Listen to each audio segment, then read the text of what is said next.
Here are my top 10 claims that are guaranteed to get you a 50% rating or higher. We're not trying to just throw stuff up against the wall, see what sticks. I already did that. It sucks. You want to go in surgically, precise, know what you're doing, prove your claim, get in, get out, get paid. Tactics and minimal exposure is what I'm all about. I teach it in my boot camp. Check it out, combatcraig.com. Let's start off with bilateral plantar fasciitis. Plantar fasciitis affects your whole foot. It's a band that goes from your heel to the balls of your feet, and you can have plantar fasciitis in one foot or in both. If you don't have it in both, you probably need to make the argument that it should be in both. It's a secondary claim. A 30% rating is when a veteran has no relief from surgical or non-surgical treatment methods. So that's shots, inserts, arch supports, taping, all that kind of stuff. And then 30% only applies when it affects both feet. 20% is when the veterans meet the above requirements, but only impacts one foot. And then a 10% is for cases of plantar fasciitis classified as otherwise. So that could also be applied to one or both feet. Now let's move on to sleep apnea. This is another 50% rating. Here's our 50% rating for sleep apnea. And I'll say that sleep apnea claims can be tricky, and they're usually denied because of lack of nexus. They like to fight the nexus because this is a 50% rating on its own, right? It's a high value claim. And then here is the marker right here for a 50% rating for sleep apnea. The veteran requires the use of a breathing device such as a CPAP machine. Another rating that veterans get is a 30% rating, daytime hypersomnolence or excessive daytime sleepiness. So 30 or 50, and then if you have a 0%, you didn't improve much at all. And if you have 100%, that's a whole different ball game.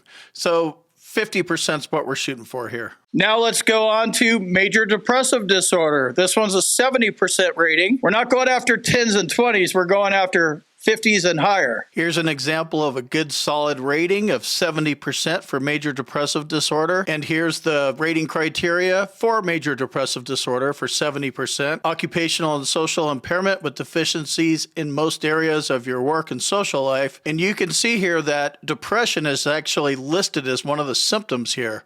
So a lot of people want a PTSD claim, and all mental health claims are the same.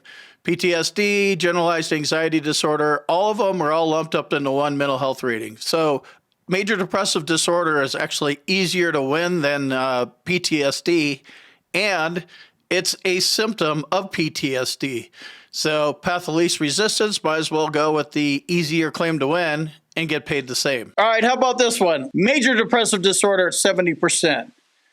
Migraines, 50%. Sleep apnea, 50%.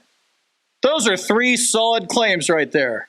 You don't really have that much farther to go. Here's what this looks like on paper.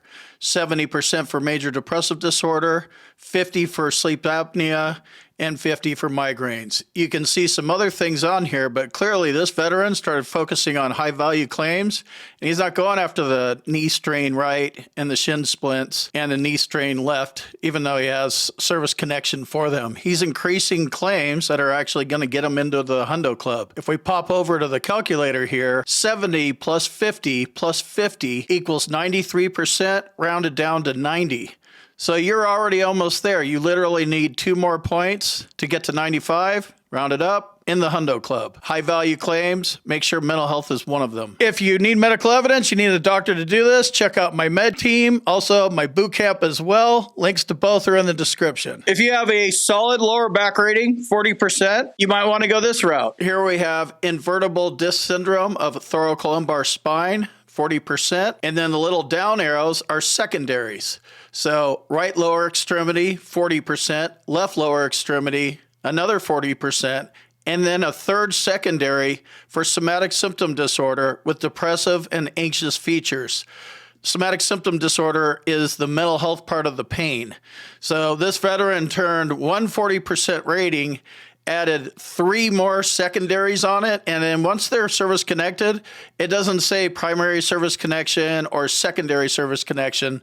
They're just service connected. This is the way to go if this is what is going on in your body. Somatic symptom disorder is a mental health disorder. You only get 1 rating for mental health. So if you're already service connected for PTSD, then you got to back out of this one. It's not going to work. Here's another way to go. Traumatic brain injury at 70% and 100% rating for PTSD. This is exactly what it looks like, and this is the way that it should be. This is 100 and a 70.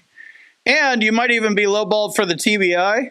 So you might even qualify for special monthly compensation T. So if you meet that criteria, that's a whole different ball game. That's over 10 grand a month, tax-free. No matter what happens here, you're going to need medical evidence. If you need medical evidence and your VA doctor won't give it to you, private doctor, whatever, you can't get it, you buy it. That's what you do.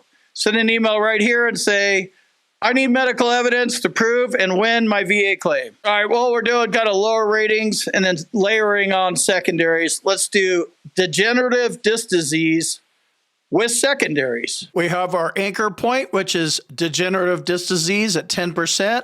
And then secondary, sciatica, left lower extremity, 10%. Depressive disorder, 50%. Sciatica, right lower extremity, 10%. So that's turning a 10% rating for DDD, which may or may not need an increase, but definitely filing another 70% worth of secondaries will get this thing up and get you into the money. Here's a couple examples. 100% straight up. Chronic heart disease, 100%. Chronic fatigue syndrome, 100%. Lung cancer, non-Hodgkin's lymphoma, 100%.